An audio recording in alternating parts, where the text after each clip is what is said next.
Hello everybody, chemistry chapter 1 chemical reactions and equations part 2 is here। तो चलो यार शुरू करते हैं। तो हमने पिछले वीडियो में कैरेक्टरिस्टिक्स देखा था, तो अब केमिकल इक्वेशंस को देखते हैं। देखो, जब भी हम लिखते हैं ना केमिकल रिएक्शंस को यार, तो थोड़ा लंबा हो जाता है अगर वर्ड्स के फॉर्म में लिखते हैं। तो magnesium plus oxygen gives magnesium oxide, तो यार इसको इक्वेशन के फॉर्म में लिखते हैं। मतलब जैसे कि मैग्नीशियम का सिंबल है Mg, ऑक्सीजन का सिंबल है O2। O है वैसे तो O2 केमिकल फॉर्मूला है। तो Mg plus O2 that gives MgO। तो यार देखो, इतना लंबा लिखने से अच्छा मैं सिंबल में लिख लिया, तो ये काम आसान बना देता है। तो इसी के लिए हम लोग केमिकल मतलब इक्वेशंस यूज करता है, और यही इक्वेशंस को हम बोलते हैं केमिकल इक्वेशन। तो ये सब तो हमने प्रीवियस क्लास में पढ़े हुए, तो आगे स्किप करते हुए हम बढ़ते हैं।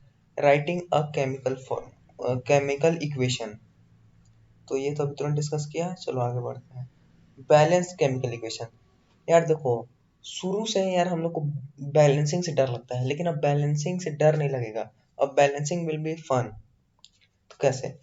चलो, सबसे पहला जो क्वेश्चन अक्सर आता है एग्जाम्स में वो है why why do we balance chemical equation, why what is the significance of balancing chemical equation। देखो, क्लास 9th में याद करो, हमने पढ़ा था law of conservation of mass. तो डाल्टन जी ने क्या बताया था? उन्होंने बताया mass can sorry Antoine L Lavoisier ने क्या बताया? Mass can neither be created nor be destroyed during a chemical reaction. तो यहाँ पे भाई, अगर इधर पे Zn एक है, इधर भी एक है, मान लो इधर दो है, तो यहाँ पे यार तो मास इक्वल नहीं ना हो रहा है, तो लॉ ऑफ कंजर्वेशन ऑफ मास को फेल कर रहा है। इसीलिए हम लॉ ऑफ कंजर्वेशन ऑफ मास के लिए केमिकल इक्वेशंस को बैलेंस करते हैं। तो चलो आगे बढ़ते हैं, कैसे हम केमिकल इक्वेशन को बैलेंस करते हैं, अभी हम वो सीखेंगे। ये तो पहला एग्जांपल, ये तो पहले से बैलेंस है, क्योंकि यहाँ पे z, ये तो पहले से बैलेंस का एग्जांपल नहीं ले सकता। पहले इसका एग्जांपल ले लेते हैं। Fe plus H2O gives Fe3O4 plus H2। सबसे पहले काम करो, जो जो एलिमेंट तुम्हें इसमें दिख रहा है ना, जो जो चीज तुमको दिख रहा है, उस सब का एक टेबल बना लो। बना लिया, जैसे कि Fe इस साइड, यहाँ ये एक ले लो LHS, और right hand side RHS। LHS में कितना है? Fe1। RHS में कितना है? 3। तो बैलेंस तो नहीं है। वैसे ही हम एक और एलिमेंट ले लिए हाइड्रोजन, इधर कितना है? 2, इधर भी 2, ये बैलेंस है। ऑक्सीजन इधर कितना है? 1, इधर कितना है? 4। तो अब इसको हम कैसे करें, बैलेंस करें? तो दिमाग लगाते हैं। यहाँ पे पहले हम आयरन को देखते हैं। यहाँ पे आयरन 3 है, LHS में 1 है, तो इसको बैलेंस करने के लिए हम आयरन के सामने 3 लगा दिए। तो इधर भी आयरन 3, उधर भी, तो तो इधर भी आयरन 3, और लेकिन यहाँ पे आयरन तो बैलेंस हो गया, इधर भी आयरन 3, आयरन का 3 आइटम, इधर भी आयरन का 3 आइटम, ये बैलेंस हो गया। अब हम नेक्स्ट देखते हैं हाइड्रोजन, वो तो पहले से बैलेंस हुआ, कुछ देखना नहीं है। अब हम जब देखते हैं ऑक्सीजन को, तो इधर 1 है आइटम और इधर 4 आइटम्स है। तो ऑक्सीजन को 4 बनाने के लिए हम लोग क्या करेंगे? तो हम क्या करते हैं, H2O के सामने 4 लगा देते हैं। तो इधर 4 O2, 4 ऑक्सीजन का एटम बन गया, इधर है 4, ये तो बैलेंस हो गया। लेकिन यहाँ पे हाइड्रोजन अब LHS में 8 हो गया, 4 इंटू 2 8 हो गया इधर। तो अब इधर पे तो 2 ही है, तो इधर को हमको 8 करना है, तो सिर्फ हम यहाँ पे फिर H2 के सामने 4 लगा देंगे। तो इसका आंसर तो फिर यहाँ पे सारा चीज बैलेंस हो जाता है, आयरन भी, हाइड्रोजन भी और ऑक्सीजन भी। तो यहाँ पे इसका आंसर हो जाता है बैलेंसिंग में 3Fe plus 4H2O gives Fe3O4 plus H2, 4H2। तो यहाँ देखो, यहाँ पे भी इन्होंने यही स्टेप किए हैं जो मैं आपको समझा चुका हूँ। 3Fe plus 4H2O gives Fe3O4 plus 4H2, यह मैंने आपको वहाँ समझाया था। तो चलिए, इतना तो हमारा कंप्लीट हो गया। अब टाइप्स ऑफ केमिकल रिएक्शंस, अब हम पढ़ेंगे कि कितने टाइप्स के केमिकल रिएक्शंस होते हैं। तो हम जनरली अर्लियर क्लासेस में ये पढ़े थे। पहला होता है कॉम्बिनेशन, दूसरा डिकम्पोजिशन, तीसरा डिस्प्लेसमेंट पढ़ा था, और अब एक और आ गया है जिसका नाम है डबल डिस्प्लेसमेंट रिएक्शन। तो अब हमें यहाँ पे 4 केमिकल रिएक्शंस को पढ़ना है, 4 नहीं 5 ले लो, एक रेडॉक्स रिएक्शन भी पढ़ना है। तो पहले हम कॉम्बिनेशन रिएक्शंस की बात करते हैं। कॉम्बिनेशन रिएक्शन, तो इसका एक डेफिनेशन हो लिख लो अगर पेन कॉपी है तो। when two or more smaller substance or reactants combine together to form a bigger substance or product is called combination reaction। जब दो रिएक्टेंट या दो से अधिक रिएक्टेंट सिंगल सब्सटेंस को फॉर्म करते हैं तो उसे कॉम्बिनेशन रिएक्शन बोलते हैं। तो एक एग्जांपल ले लेते हैं, C+O2, ये दो रिएक्टेंट्स हैं, रिएक्टेंट्स कंबाइन होके एक सिंगल प्रोडक्ट बना दिया CO2, तो एक एग्जांपल हो गया कॉम्बिनेशन रिएक्शंस के। चलिए अब आगे बढ़ते हैं। यहाँ पे देखो बर्निंग ऑफ कोल यही एग्जांपल है। यहाँ पे भी देख लो 2H2+O2, यहाँ पे दो रिएक्टेंट्स हैं, सिंगल प्रोडक्ट बन रहा है, तो यहाँ पे भी कॉम्बिनेशन रिएक्शंस वर्क कर रहा है। चलो अब नेक्स्ट हम पढ़ते हैं डिकम्पोजिशन रिएक्शन। देखो कॉम्बिनेशन रिएक्शन का जस्ट उल्टा है यार डिकम्पोजिशन रिएक्शन। देखो कॉम्बिनेशन रिएक्शन में क्या था, दो रिएक्टेंट थे, सिंगल प्रोडक्ट था। अब यहाँ पे है ना, एक सिंगल रिएक्टेंट ना ब्रेक डाउन होगा दो प्रोडक्ट में, मतलब दो या उससे अधिक प्रोडक्ट में वो ब्रेक डाउन होगा एक सिंगल रिएक्टेंट।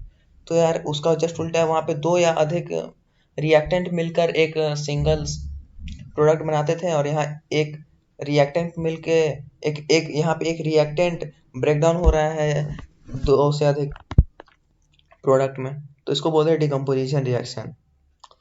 तो जैसे कि यहाँ देखो, और याद रखना डिकम्पोजिशन रिएक्शन में हमेशा हीट चाहिए, हीट आई मीन टू से एनर्जी चाहिए, क्योंकि यार देखो उसको ब्रेक डाउन करना रहता है ना अपने आप को, और ब्रेक डाउन करने के लिए उसको किसी ना किसी फॉर्म में तो एनर्जी चाहिए ही।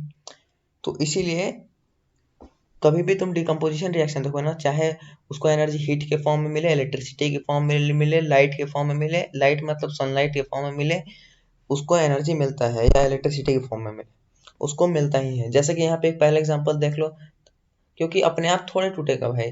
देखो जैसे कि यहाँ पहले देख लो, FeSO4 को जब जब हीट सप्लाई किया गया ना, तो वो टूट रहा है फेरिक ऑक्साइड, और उसके बाद सल्फर डाइऑक्साइड और सल्फर ट्राइऑक्साइड। यहाँ पे देखो सिंगल रिएक्टेंट तो सिंगल है, और यहाँ देखो प्रोडक्ट 3 है। तो यार यहाँ पे इसी से तुम बना लो, इसका डेफिनेशन मैंने पहले ही बता दिया है। when when one single reactant break down into two or more product या smaller substances is called decomposition reaction। तो अब आगे बढ़ते हैं। यहाँ पे देखो एक और एग्जांपल ले लिए, COCO3 लाइमस्टोन, इसका नेम हो जाएगा कैल्शियम कार्बोनेट। चलो इसका एक तुमको बात बता दो, यहाँ कैल्शियम कार्बोनेट का फॉर्मूला CaCO3 कैसे बना, तुमने शायद 7th या 8th में पढ़ा होगा कैसे फॉर्मूला बनाते हैं। तो Ca इसका पावर होता है +2, और CO3 का होता है CO3⁻²। तो यहाँ देखो 2 और 2 कैंसिल हो जाते हैं, तो यहाँ बन गया CaCO3। ये याद है ना, हमने पढ़ा था राइटिंग केमिकल फॉर्मूला में, एक बार रिवाइज कर लेना। तो यहाँ पे हीट सप्लाई हो रहा है, तो कैल्शियम कार्बोनेट ब्रेक डाउन हो रहा है कैल्शियम ऑक्साइड और कार्बन डाइऑक्साइड में। चलिए नेक्स्ट एग्जांपल लेते हैं। तो यहाँ पे लीड नाइट्रेट को हीट जब सप्लाई हो रहा है, तो लीड ऑक्साइड नाइट्रोजन डाइऑक्साइड और ऑक्सीजन में ब्रेक डाउन हो रहा है। So when heat is supplied to lead nitrate, it's breaking down into lead oxide, nitrogen dioxide and oxygen. देखो यहाँ पे भी हीट सप्लाई हुआ, एनर्जी कोई दिया गया ना, तभी ना वो ब्रेक डाउन हुआ। तो वैसे यहाँ तक तो हमने हीट के फॉर्म में एनर्जी को सप्लाई होते हुए देखा। अब यहाँ पे हम पढ़ेंगे इलेक्ट्रिसिटी के फॉर्म में। यहाँ देखो break down of water, H2 और O। जब वाटर का ब्रेक डाउन होगा तो वाटर कैसे ब्रेक होगा, तो H2O जो है वो ब्रेक हो जाएगा हाइड्रोजन और ऑक्सीजन के एटम्स में, H2 प्लस O2 के फॉर्म में ब्रेक होगा। तो यहाँ पे हीट नहीं सप्लाई किया गया, यहाँ पे सप्लाई किया गया इलेक्ट्रिसिटी। और इलेक्ट्रिसिटी को हम लोग केमिस्ट्री में स्मॉल आई से रिप्रेजेंट करते हैं, क्योंकि यार केमिस्ट्री में कैपिटल आई का मतलब आपको पता होगा, आयोडीन होता है, तो इसलिए यहाँ पे स्मॉल आई से रिप्रेजेंट किया जाता है इलेक्ट्रिसिटी को। तो यहाँ देखो ये एक्टिविटी बहुत इंपॉर्टेंट है, इसके रिलेटेड क्वेश्चन यहाँ पे एक्सरसाइज में भी है, क्वेश्चंस में भी है। तो यहाँ पे देखो तो यहाँ पे जो क्वेश्चंस है यहाँ पे ये है कि what is the amount of gas collected in one of the test tube in activity 1 double the amount collected in other। यहाँ पूछ रहा है कि यहाँ पे देखो टेस्ट ट्यूब 1 में, मान लो इसको टेस्ट ट्यूब 1 मानते हैं, इसको टेस्ट ट्यूब 2 मानते हैं। टेस्ट ट्यूब 1 में थोड़ा सा गैस है और यहाँ टेस्ट ट्यूब 2 में थोड़ा ज़्यादा गैस है, देख रहे हो आप। तो यहाँ पे टेस्ट ट्यूब 2 में थोड़ा ज़्यादा गैस क्यों है, और देखो क्योंकि H2O का फॉर्मूला मतलब वाटर का फॉर्मूला हम जानते हैं H2O, यहाँ पे 2:1 के में प्रेजेंट होता है वाटर। तो हाइड्रोजन का 2 मतलब हाइड्रोजन 2 टाइम्स रहेगा तो ऑक्सीजन 1 टाइम्स रहेगा। तो यहाँ पे देखो यहाँ पे हाइड्रोजन गैस है, ये जो है हाइड्रोजन गैस है, क्योंकि हाइड्रोजन गैस दोगुना होता है और ऑक्सीजन गैस 1 टाइम्स होता है। तो यहाँ इलेक्ट्रोलाइसिस हो रहा है, तो यहाँ पे देखो ये जो पार्ट है ना, ये इससे दोगुना है कि नहीं, तो यहाँ पे हाइड्रोजन गैस है और ये ऑक्सीजन है। तो समझ गए, क्योंकि वहाँ पे रीजन लिख देंगे because because hydrogen in water, hydrogen and oxygen are in proportion of 2:1। तो अब आगे बढ़ते हैं। देखो यहाँ तक तो हम लोग ने देख लिया हीट के फॉर्म में, इलेक्ट्रिसिटी के फॉर्म में, अब हम देखेंगे लाइट के फॉर्म में।